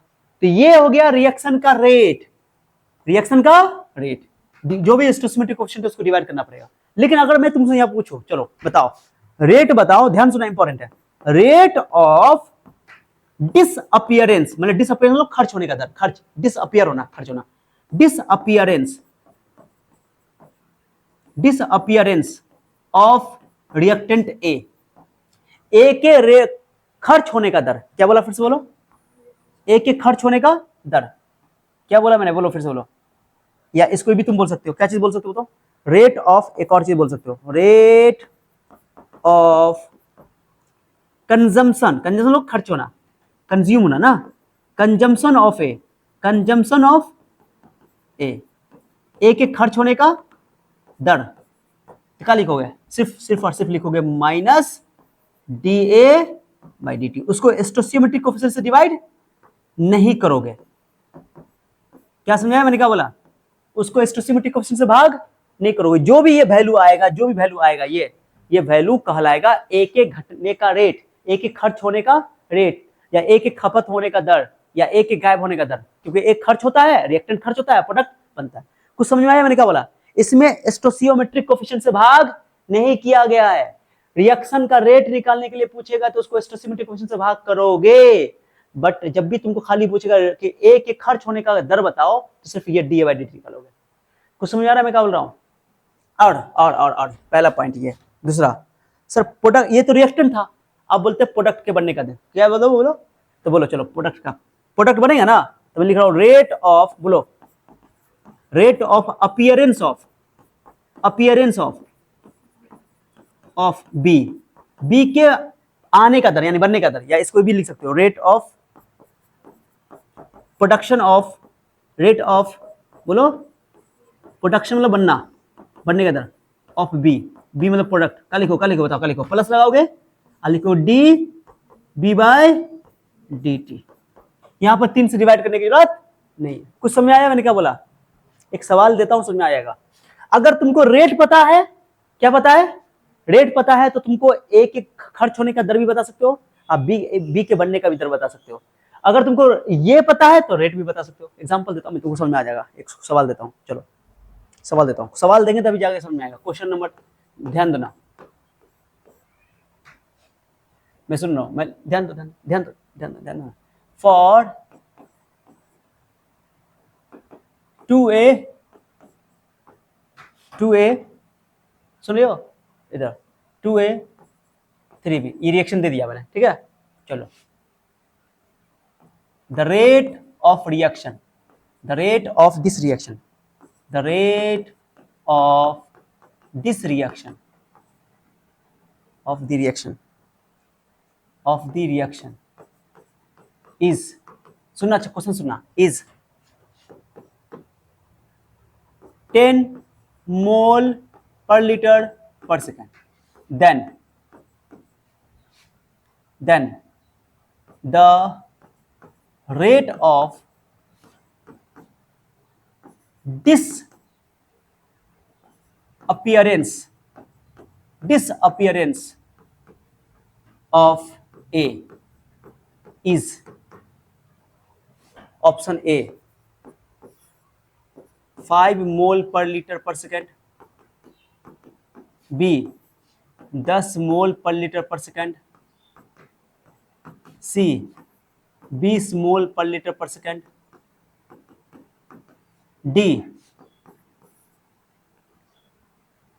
15 मोल पर लीटर पर सेकंड। बताओ कौन आंसर होगा, जल्दी बताओ। क्या होगा? वो इससे नहीं होता है, ए बी सी करती रहते, बनाओगे पेन चलाना पड़ता है, पहले से वो काम करता है। सबसे पहले रिएक्शन का दिया हुआ, बताओ पहले सॉल्यूशन कैसे लिखेंगे? देखो रिएक्शन का दिया हुआ है 2A 3B, क्लियर हो गया? तो पहले रेट लिखो, क्योंकि क्वेश्चन में रेट दिया हुआ है, देख लेंगे बाद में। पहले रेट लिखो, रेट क्या होता है बताओ, क्या लिखोगे? ए का क्वेश्चन पूछा है, अरे ए का ना पूछा है तो लिखो माइनस, बोल रही हो क्या करोगे? माइनस क्या, डिवाइड की मल्टीपल है, कुछ बोलो ना, डिवाइड 1/2 और फिर लिखोगे dA/dt, बस कंसंट्रेशन लिखना यहाँ जरूरी है। ओके हो गया? और रेट क्वेश्चन में दिया हुआ है, रेट तो दिया हुआ है यहाँ 10, बाद में कर लेंगे। चलो हमको निकालना ये ए का रेट देना, तो 2 को इधर ले आओ, 2 को इधर ले आओ, हमको निकालना है dA/dt, ये चाहिए हमको, ये चाहिए, इसी को बोलते हैं रेट ऑफ डिसअपियरेंस ऑफ ए। तो 2 क्रॉस कर दो, क्या बचेगा? 2R। अरे बोलो ना, क्रॉस गुना कर दिए। अब 2 और R का मान दिया हुआ क्वेश्चन में कितना? 10, 10 गुना, आंसर कितना आया? क्या बोले थे तुम लोग आंसर? बोले थे क्या आंसर हो गया? बोले थे सी? नहीं बोले थे, जो तुम्हारे सामने में नहीं समझे लग रहा है। इस रिएक्शन में रेट दिया हुआ है, the rate of the reaction is 10 मोल पर लीटर पर सेकंड। तब पूछा कि ए के घटने का रेट बताओ, ए के, तो 2R हो जाएगा, दुगुना कर दोगे। और यहाँ पे बी बोला बी के बढ़ने का रेट बताओ, बी के बढ़ने का, तो बी में 3 से भाग करना पड़ेगा, 3R हो जाएगा, क्या हो जाएगा? 3R। तो 3R, R का मान 10 या 30 हो जाएगा, उसमें 30 चला जाएगा, 30 तो ऑप्शन नहीं है, मैंने इसमें नहीं पूछा बी के लिए। कुछ समझ में आया? अरे क्लियर हुआ? अब एक क्वेश्चन और देते हैं, देखो देखो देखो देखो देखो देखो, एक क्वेश्चन और देते हैं। क्वेश्चन को समझोगे तो बात समझ में आएगा, क्योंकि अक्सर क्वेश्चन में रेट ऑफ रिएक्शन दे देते हैं, दे दिया, मान लो ये दे दिया, ये भी पूछा हुआ क्वेश्चन एग्जाम में कई बार। और एक और देता हूं, पहले रुको, क्वेश्चन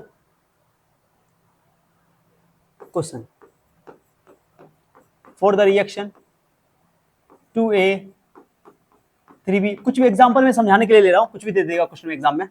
चलो आ जाओ, मैंने तुमको दे दिया ऐसा। अब बोला if the rate of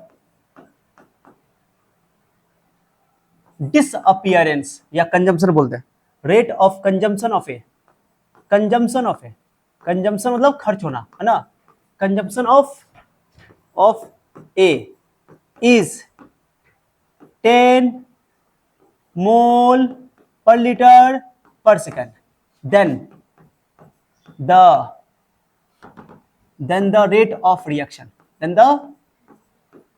of reaction, is, बताओ ऑप्शन बताओ, ऑप्शन दे रहा हूं मैं, ऑप्शन वही रहेगा मेरा, 10 मोल पर लीटर पर सेकंड, बी ऑप्शन 5 मोल पर लीटर पर सेकंड, सी 20 मोल पर लीटर पर सेकंड, डी 30 मोल पर लीटर पर सेकंड। बताओ आंसर। फिर वही बात, इस बार क्या दिया हुआ है? इस बार रिएक्शन का रेट पूछा है, किसका पूछा है? Reaction rate. सुनो सुनो, क्वेश्चन में गिवन क्या है, पहले सॉल्यूशन सॉल्यूशन देखो, सॉल्यूशन क्या दिया हुआ, पहले क्वेश्चन दिया क्या है? ए के घटने का रेट दे दिया, यानी कि ए के घटने का रेट, यानी कि dA/dt माइनस तो लगाए करोगे ना, ये ए के घटने का रेट है, बराबर दे दिया कितना? 10 मोल पर लीटर, ये दे दिया। इस रेट निकालना, रेट क्या होता है? रेट क्या होता है सर? रेट होता है, इसको डिवाइड करना पड़ेगा, 1/2 माइनस dA/dt, बाहर माइनस अंदर लगे, कोई दिक्कत नहीं है। ये क्वेश्चन में गिवन है, कितना दिया हुआ है बोलो, कितना हुआ? कौन आंसर हो गया? क्लियर हुआ? अरे कुछ समझ में आया? तो रेट ऑफ रिएक्शन निकालने के लिए स्टोइचियोमेट्रिक क्वेश्चन से डिवाइड करना पड़ता है। और अगर मान लो कि नहीं बोलेगा, ए के घटने का रेट, बी के बढ़ने का रेट, एस का कुछ रिएक्टेंट प्रोडक्ट का घटने बढ़ने का रेट पूछेगा, तो वो अलग चीज हो सकता है। हाँ, अगर दोनों में कोफिशिएंट 1 होता है, ये 1 होता है, 1 होता है ना, तो वही रेट होता, अब वही उसके घटने या बढ़ने का रेट होता। 1 के केस में कोई दिक्कत नहीं है, लेकिन 1 और 1 के अलावा कुछ और कोफिशिएंट रहता है, फिर उसमें अलग अलग आ जाता है। कुछ समझे? इसलिए सवाल को समझना है कि क्या बोला जा रहा है, तब सवाल बनाओगे। क्लियर हो गया? ये क्लियर हो गया? अरे क्लियर हो गया? अब चलो सुनो अब अच्छा से। अब जनरल इक्वेशन के लिए कैसे लिखोगे? जनरल इक्वेशन जैसा अभी मैंने बोला था, थोड़ा सा राइटिंग में लिख देता हूं। General equation, general chemical equation, general chemical equation, chemical equation, सुन रहे हो? अरे सुन रहे हो? कहां सुन रहे हो? जनरल केमिकल इक्वेशन, जनरल में हम लिख देता है ऐसे करके, देखो इधर इधर देखो, जैसे मैं बोलूं ए बोलो ए बोलो, क्या है ए, मतलब ए रिएक्टेंट है, और ये जो ए लिख रहा है ये इसको बोलते हैं मोल, क्या बोलते हैं इसको, मोल बोल सकते हो, बोलोगे A moles of A plus B moles of B will give C moles of C plus D moles of D. ये जनरल इक्वेशन है, सब गैसियस ले लिए, इसको बोलते हैं गैसियस रिएक्शन, जिसके अंदर ऑल रिएक्टेंट और product, all reactant all product gas में होता है, उसको बोलते हैं हम लोग गैसियस रिएक्शन। वैसे कुछ भी हो सकता है, बट हमने एग्जांपल लिया है यहाँ पे, क्लियर हो गया, मैं समझे। अगर मैं तुमसे पूछूं, चलो बताओ रेट बताओ इसका, तो रेट से बता दो सर, ए से डिवाइड कर देंगे, यहाँ बी से डिवाइड कर देंगे, यहाँ सी से डिवाइड कर देंगे, यहाँ से। अब मैं बोलूँ ए के घटने का रेट बताओ, सीधे minus D by D T. मैं बोलूँ बी के घटने का रेट बताओ, minus D by D T. मैं बोलूँ कि सी के बढ़ने का रेट बताओ, D C by D T. मैं बोलूँ कि डी के बढ़ने का रेट बताओ, D T by D T. समझे बात को। लेकिन रेट पूछो तो रेट बताओ, रेट कैसे लिखोगे, चलो जल्दी बताओ, रेट बताओ सर। रेट लिखेंगे कल, जल्दी बताओ कितना से डिवाइड करोगे, ए से, प्लस की माइनस, हाँ रिएक्टेंट में माइनस लिखना है, डी ए बाय, बोलने रही हो, D A by D T, हो गया। बी के लिए बताओ, ये भी रेट देगा, ये भी रेट देगा, बताओ, minus 1 by B D B by D T.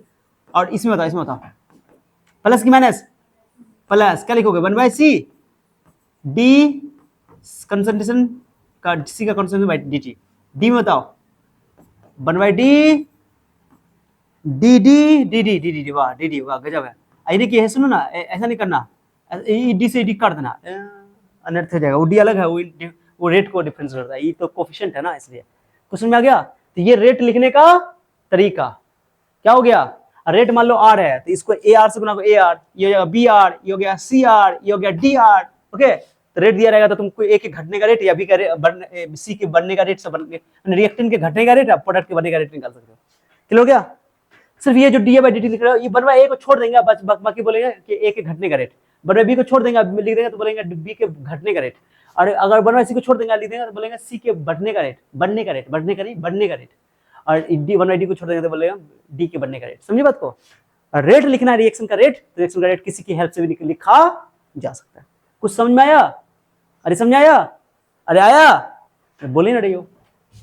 ये तो कंसंट्रेशन में लिख दिया, किसमें लिख दिया, गैस के लिए कंसंट्रेशन टर्म भी इस्तेमाल किया जाता है, प्रेशर भी इस्तेमाल किया जाता है। क्या इस्तेमाल किया था बोलो, मैंने प्रेशर भी इस्तेमाल कर सकते हो, कंसंट्रेशन भी इस्तेमाल कर सकते हो, और प्रेशर भी इस्तेमाल कर सकते हो। ये हो गया कंसंट्रेशन के टर्म में, इसको बोलते हैं आरसी। क्या बोलते हैं इसको, रेट निकालें कंसंट्रेशन की हेल्प से। किसकी हेल्प से, हो सकता है कि कंसंट्रेशन गैस के केस में कंसंट्रेशन भी दे देता है, अब प्रेशर की हेल्प से भी पूछ देता है। प्रेशर में लिखना अगर, तो प्रेशर लिखोगे, ये हो गया आरसी। क्या हो गया बेटा बताओ, आरसी, ये आरसी लिखोगे, RC rate in terms of concentration.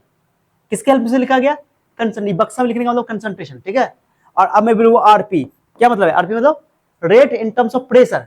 कैसे, वैसा ही लिखोगे, -1 बाई ए, बोलो बस खाली प्रेशर लिखोगे, लिखो D partial pressure of A बटा डी टी, समझी, -1 by B partial pressure of, बोलो P B by D T. फिर बोलो यहाँ बोलो +1 बाई सी, सब कुछ लिखोगे, partial pressure of P C by, बोलने नहीं हो, this is capital C, capital C, capital C, समझी। एंड ये छुटकी सी को थोड़ा छुटकी कर देता हूं, तो पता चला, हाँ हो गया। अब +1 by D partial pressure of D by D T, समझा गया, अरे समझी, बोलने रहे हो। सबको हटा देंगे हम, सबको हटा देंगे, जो तुम लोग लिखे हो ना, सबको हटाने वाला भाई लिखा हुआ है, ठीक है। अब देख लेते कि सर रेट ऑफ रिएक्शन का यूनिट क्या होता है, रेट ऑफ रिएक्शन का होता है, रेट ऑफ रिएक्शन का unit of rate of reaction, reaction के रेट का, बोलो रिएक्शन रेट भी बोल सकते हैं उसको, रिएक्शन रेट। यूनिट क्या होता है, यूनिट तो कंसंट्रेशन वाले का यूनिट अलग होगा, प्रेशर वाले का अक्सर हम लोग कौन यूज करते हैं, कंसंट्रेशन वाला, ठीक है। तो कंसंट्रेशन जो होता है ना, मोलारिटी होता है, मोलारिटी पढ़े होगे, याद है सेकंड सॉल्यूशन चैप्टर में, molarity number of moles per unit volume, number of moles per unit volume, इसको बोलते हैं मोलारिटी। इसी को कंसंट्रेशन में लिखा जाता है, इसी को कंसंट्रेशन में लिखते हैं, मोलारिटी को ही क्या बोलते हैं, कंसंट्रेशन, समझिए। तो कितने सॉल्यूट के मोल है उसको वॉल्यूम से डिवाइड करते हैं, समझिए। तो ये मोल हो गया, क्या हो गया जल्दी बोलो। अब वॉल्यूम लेते हैं लीटर में, तो मोल पर लीटर। ओके, तो कंसंट्रेशन का यूनिट होता है मोल पर लीटर। फिर से बोलो, कंसंट्रेशन की यूनिट क्या होती है, मोल पर लीटर। ओके, अब प्रेशर की यूनिट होती है एटीएम। एटीएम ले लो, प्रेशर एटीएम ले लो, पास्कल ले लो। ओके, लेकिन जनरली एटीएम में हम लोग केमिस्ट्री में करते हैं, ठीक है। तो पहले बताओ कंसंट्रेशन का यूनिट क्या होगा, चलिए बोलो। और टाइम से भाग करना पड़ेगा तब ना तुमको मिलेगा। अरे कंसंट्रेशन को टाइम से भाग करोगे तब ना रेट मिलेगा। हाँ बोलिए रही हो, कंसंट्रेशन को टाइम से भाग करो तो ना यूनिट मिलेगा। सर आरसी की यूनिट हो गई, आरसी की यूनिट हो गई, सुनो आरसी की यूनिट हो गई मोल पर लीटर। ये मोल पर लीटर तक कंसंट्रेशन का हुआ। और टाइम से भाग करो तो क्या लिखो, टाइम का लिखोगे, टाइम सेकंड में भी लिख सकते हो, टाइम मिनट में भी लिख सकते हो, टाइम घंटा में भी लिख सकते हो, टाइम दिन में भी लिख सकते हो, टाइम साल में भी लिख सकते हो, कुछ भी लिख सकते हो। कुछ समझ आ रहा है मैं क्या बोल रहा हूँ। तो सेकंड की जगह मिनट भी हो सकता है। क्या हो सकता है बोलो, जैसे मैं लिख दूं मोल पर लीटर पर मिनट ऐसे, समझे। मैं लिख दूं नहीं, मोल पर लीटर पर घंटा मैं लिख दो मोल पर लीटर पर डे लो। मैंने टाइम की कोई भी यूनिट, टाइम की बस ये मोल पर लीटर फिक्स रहेगा, बट ये आरसी की यूनिट हो गई कंसंट्रेशन वाला का, समझे बात को। अक्सर सेकंड में दिया जाता है, मिनट में दिया जाता है, कभी कभी ये दोनों इस्तेमाल होता है, ठीक है। तो याद रखना कि रिएक्शन के रेट का यूनिट क्या होता है, मोल पर लीटर पर सेकंड। मोल पर लीटर तो रहेगा, ये कंसंट्रेशन का है, ये पूरा कंसंट्रेशन का है, समझी नहीं समझी आया। हाँ, तो मोल पर लीटर पर सेकंड यूनिट याद होना चाहिए, क्योंकि कई बार एग्जाम में यूनिट पूछ दिया गया, ठीक है, बता दिया। ये तो आरसी का हो गया। आरपी का निकालोगे तो आरपी का निकालो, तो आरपी में तो प्रेशर होता है। आरपी में क्या है, प्रेशर का एटीएम होता है। तो एटीएम पर सेकंड, एटीएम पर सेकंड, एटीएम पर सेकंड, एटीएम पर सेकंड, तो लिखो, बोलो बोलो बोलो बोलो बोलो, एटीएम पर सेकंड। अरे बोलो ना, सेकंड की जगह तुम चाहो तो ये लिख सकते हो एटीएम पर मिनट, एटीएम पर मिनट। फिर तुम मिनट की जगह लिखो एटीएम, एटीएम क्या, एटीएम मशीन। तो क्या, अरे प्रेशर की यूनिट है वो, एटमॉस्फेरिक प्रेशर। क्या चीज, हाँ एटमॉस्फेरिक प्रेशर पर आर, एटीएम पर डे कोई लिख दे पर एयर, कोई दिक्कत नहीं है, लिखते जाओ, सब यूनिट है, ठीक है। तो ये वाला कम इस्तेमाल होता है, ज्यादातर इस्तेमाल कौन होता है, कंसंट्रेशन वाला। कौन वाला, तो आई थिंक अब समझ में आ गया सारी बातें जो मैंने समझाया। तो सुनो अगला टॉपिक, पहले यहां तक जो लिख लो, ठीक है, उसके बाद बात करते हैं। यहां से लिखना था ना, 1 2 3 4 5 6 7 8, यहां तक लिखना है,